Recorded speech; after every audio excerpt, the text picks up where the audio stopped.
What kinds of monsters can I encounter in an old, scary asylum? In the heart of the dense, mist-shrouded forest known as Ravenwood, there stood an old asylum, long abandoned and left to decay. Its stone walls, once proud and formidable, were now crumbling and overgrown with ivy, the windows shattered and the roof caved in. The place was a monument to madness and despair, its history steeped in tragedy and horror.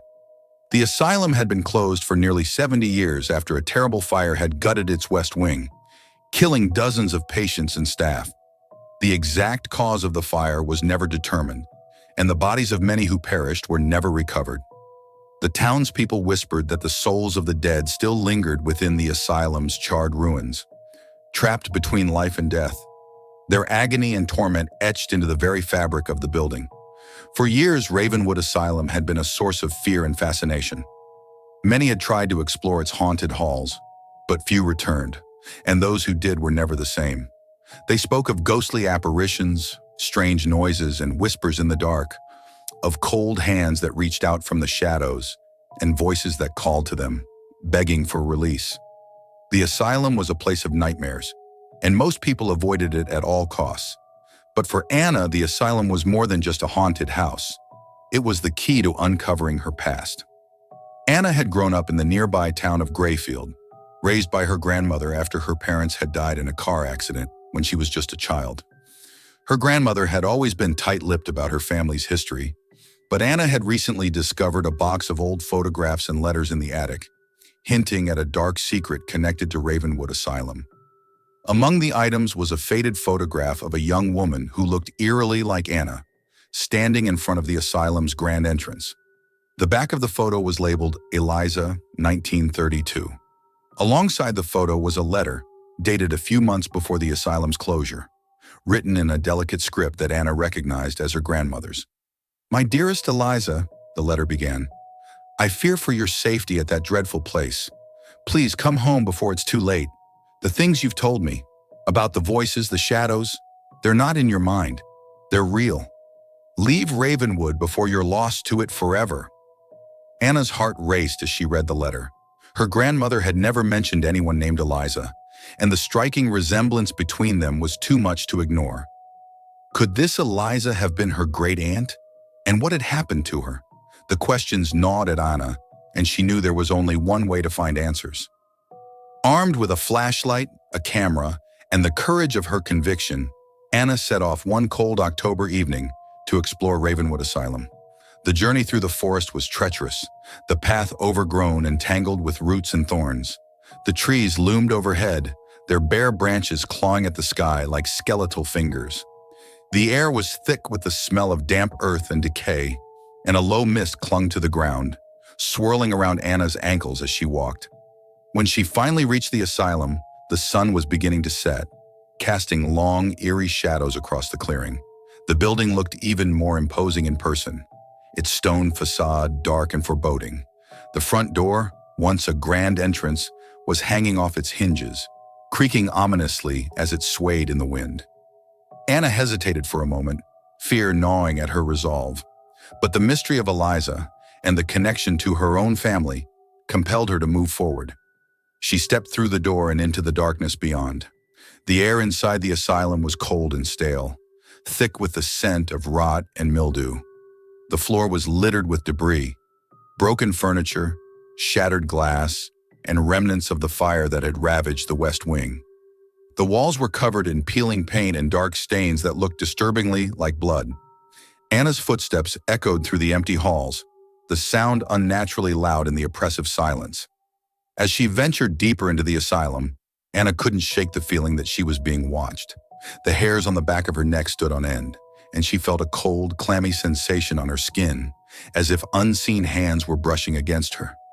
The shadows seemed to move and shift around her, and every so often she thought she heard faint whispers, soft, pleading voices that she couldn't quite make out. Ignoring the rising tide of fear, Anna pressed on, determined to find the West Wing where the fire had started. She navigated the maze-like corridors, her flashlight beam cutting through the darkness.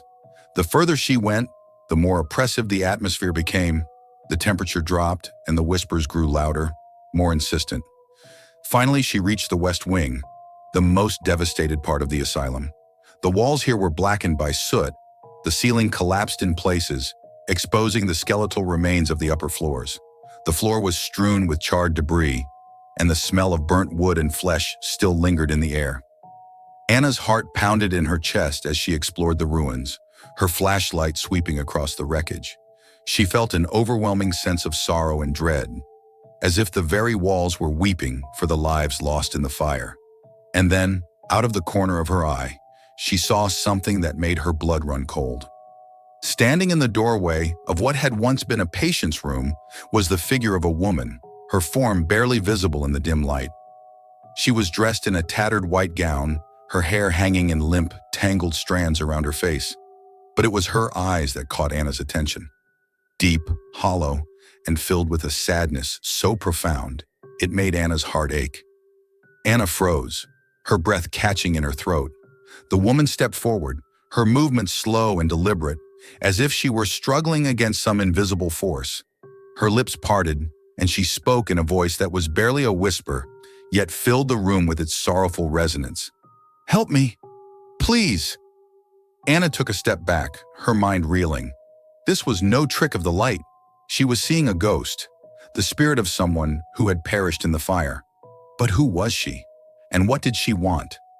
Before Anna could react, the woman pointed to a doorway at the end of the hall, her hand trembling. "She's waiting for you, in there."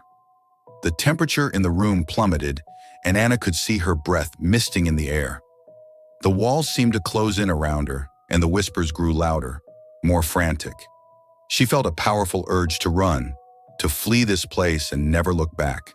But something deeper, a connection to the past, to the woman in the photograph, kept her rooted in place. Summoning all her courage, Anna nodded and moved toward the door the ghost had indicated. As she approached, the woman faded into the shadows, her form dissipating like smoke. Anna felt a chill run down her spine as she reached for the doorknob, her hand trembling. The door creaked open, revealing a small, charred room. The walls were blackened, the floor covered in ash. In the center of the room was a large, heavy iron bed frame, twisted and scorched by the fire. And lying on the bed was a figure, barely recognizable as human. A skeleton, its bones blackened and fused together by the intense heat. Anna's breath caught in her throat as she stepped closer, the realization dawning on her. This was where Eliza had died, trapped in the fire that had consumed the asylum. Her great-aunt, lost to history, her remains never recovered, until now. But there was something else in the room, something that sent a wave of terror crashing over Anna. The walls were covered in writing, words and phrases scrawled in a hasty, desperate hand. They were written in what appeared to be blood, the letters dark and dried, but still legible. "They are here. They watch me. They whisper. I cannot escape." The final line, written in large, jagged letters across the wall above the bed, sent a shiver down Anna's spine. The fire did not kill us. They did.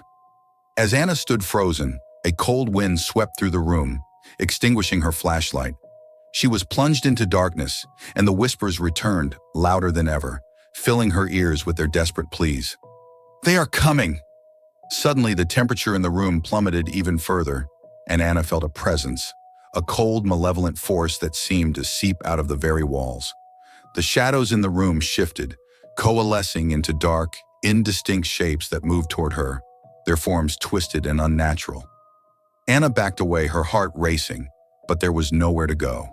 The shadows closed in, their whispers growing louder, more insistent. She could feel their icy breath on her skin, their cold hands reaching out to her, pulling her toward the bed where Eliza's remains lay. Panicking, Anna turned and fled the room, the door slamming shut behind her with a deafening crash. She sprinted down the hall, the whispers following her, echoing through the empty corridors.